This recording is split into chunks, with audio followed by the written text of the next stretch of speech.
This week's Torah portion is the very first of the entire 5 books of Moses, the portion of Bereshit.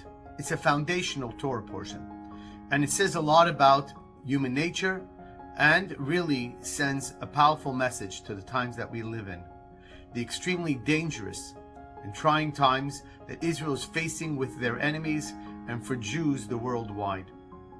The story obviously contains the famous sin of Adam and Eve by eating from the tree of knowledge. After the sin, God tells Adam, Ayeka, where are you? It seems that Adam was hiding, maybe somewhat ashamed from what he had done.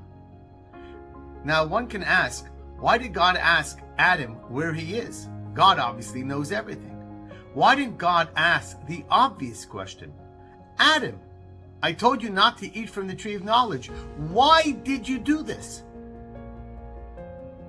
Because God wasn't interested in the why. God actually knew that he would have an answer to the why.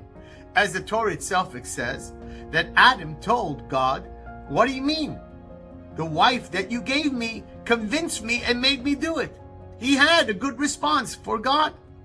He had an excuse of why he did it.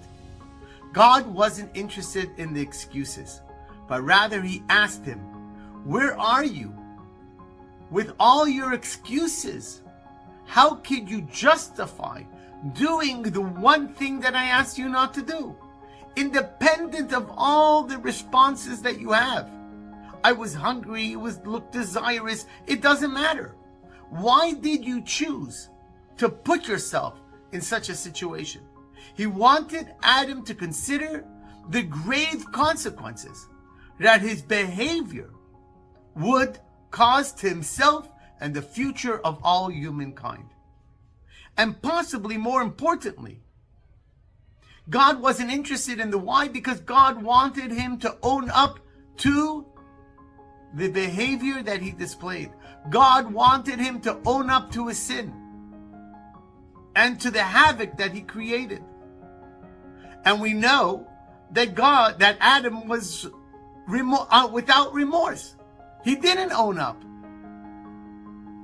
And that's why God didn't ask the why, but rather he asked him, what happened to you? Where did you go? What happened to the Adam that I created? The moral choices that we make throughout our life, it says it all, especially when we repeat them.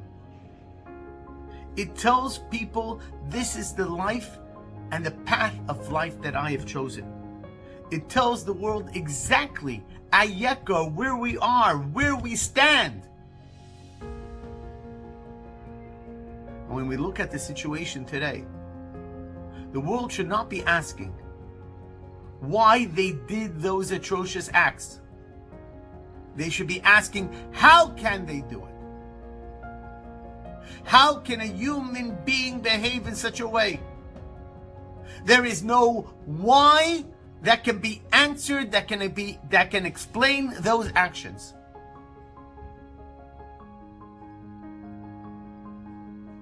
We're not interested when we raise our children to give us a good answer to a why when they do something that is simply beneath who they are. We want them to change direction. We want them to put themselves in a different position. Stop asking why. Ask, Ayeka, where are we? To what are we connected to? Where are we standing? Where are our positions of morality? If you're asking why and have an answer, you're on the wrong path. Elie Wiesel was once asked, why did the Holocaust happen? And he said, even if I had the answer, I wouldn't tell you. Because if I gave you an answer that seemed to calm your conscience, you would think that the Holocaust possibly had a reason to occur. And that is unacceptable to the human and especially to the Jew. Stop asking why. Ask, how did we get here? how can it be that human beings can behave in such a way? Let's take a lesson for ourselves and try to always make the moral decisions that put us in the position that we can be proud of, and always say, this is who I am and this is what I stand for.